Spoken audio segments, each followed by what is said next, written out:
boy, yeah, that is a lot of red. I should have maybe changed my hair color or something before filming this one. But anyway, if you happen to check out my favorite movies from the past year video I posted on Halloween, you probably knew this video was coming. Today I am talking about Bone Lake, which is from this year, 2025. It had a theatrical release back October 3rd. It is an erotic thriller, psychological horror, and dark comedy. I was very glad when I went to the IMDb on this one to see that dark comedy was added, because I'll get to that in a second. It is 1 hour and 31 minutes long. Rated R for... oh, this is quite the list. Okay, so strong, bloody violence, grisly images, sexual content, graphic nudity, language throughout, and some drug use. And as I always tend to do, I did want to say that yes, there is graphic nudity in this. There's no question about their nudity. There is penis in this. Very, very early on too, as a matter of fact. But not to get into spoilers, but yes. So if you, erotic thriller, if that is not your deal, then maybe skip this one. But it is directed by Mercedes Bryce Morgan, who did Spoonful of Sugar, which was on Shudder last year, I believe. And she also had a movie from a few years ago called Fixation. It was written by Joshua Friedlander, who wrote Suicide Blonde back in like 99. That was really one of the only things that I recognized, even off of his list of movies. So this movie stars Alex Rowe as Will. He was in the Siren TV series and the Billy the Kid show. What station is that on? AMC maybe? MGM? I'm not sure. Anyway, we also have Maddie Hassan. I think that's how you say it. Could be Hassan.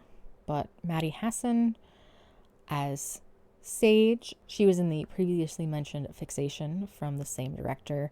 She was also in We Summon the Devil with Alexandria Daddario. She was in the movie Elevation from last year with Anthony Mackie. She was also in Malignant from 2021 and Mr. Mercedes. We have Marco Pagosi as Diego. He was in Gen V recently. He was also in the telenova series High Seas. If you managed to check that one out, it was on Netflix for a while, I believe, was where I watched it at one point. And then also Tidelands. Last we have, I know I'm not going to say this one right, Andra Nachita, I think, as Sin. She was in the infamous Inhumans show from years ago. She played in the singular episode of How I Met Your Mother that had Robin's future children in it. She was Robin's daughter, and she was in Bad Teacher. I want to start this review off by saying this movie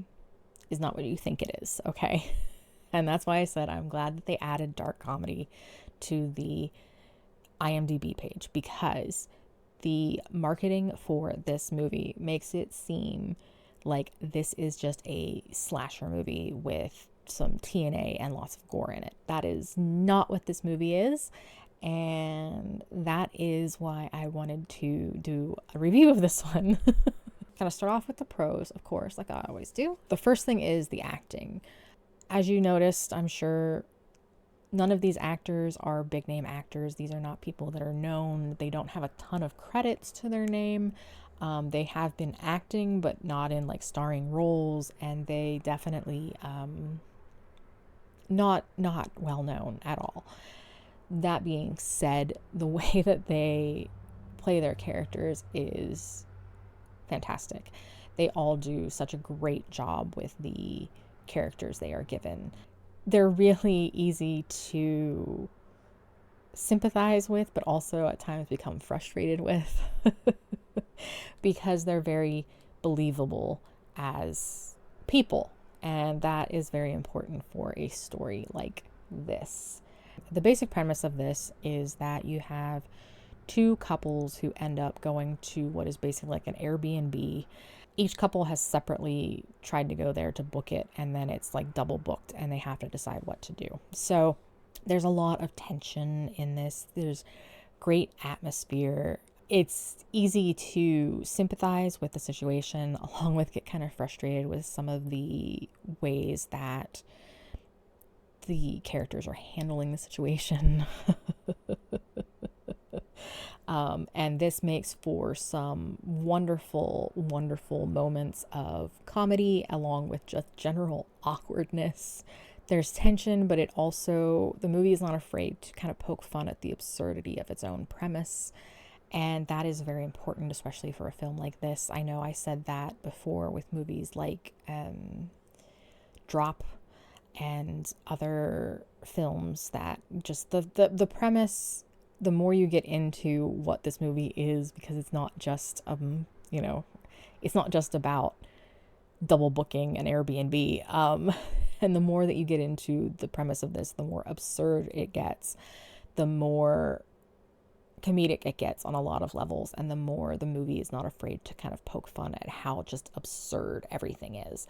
And that is a great talent and a great way to do a movie like this, because it is absurd, and I'm going to say absurd 20 times in this. I might have already said 20 times. I don't know. Anyway, so basically this movie completely embraces its subject matter and just runs with it. It doesn't have any excuses. It just goes completely off the rails, and to that end, the actors in it are great at playing their characters. The villain characters are very satisfyingly unhinged, and the chemistry of the entire cast is great here. The couples seem very much like couples, and just the overall interactions between the characters is fantastic. Now, they do call this an erotic thriller. There are some very sexy scenes that are inappropriate for those who are not old enough and those who don't care for such things. There's definitely sexiness in this. There's definitely nudity in this. So it's not going to be for everybody. I put that in the pros. I'm not quite sure why. I guess because I'm just sick and twisted that way. But anyway, it is somewhat predictable in its plotting. Once you really get into it and figure out what is going on, it is kind of tropey, but it also is not afraid to play with those tropes and just really, steer into the skid and do something crazy. And that makes it so enjoyable and fun to watch. The bad thing is, though, that the marketing really failed this movie. I feel like it would be hard to really market this movie properly as what it is, because it would kind of ruin some of the fun of it. But it kind of makes it seem like this is a straight up like trashy slasher movie, which nothing wrong with that. Like I said, I went to the theater to see it because I like me some trashy slashers. But that is not what this movie is. And there's been a big trend recently with movies that they have trailers that will either misrepresent the movie or give too much away. And this definitely is one that falls into the first category, not the latter category, thankfully, because I think it would be really easy to ruin this film if the trailer was done improperly. But as is, I think a lot of people missed this one because they thought it was just a slasher movie, and like I said, that is not what this movie is. So as I mentioned, there is a lot of adult material in this. There's definitely some controversial things that more sensitive viewers might not care for. Yeah, I think I'm gonna just leave that there. There are some editing inconsistencies and some choppiness to the film. I don't know if that's intentional.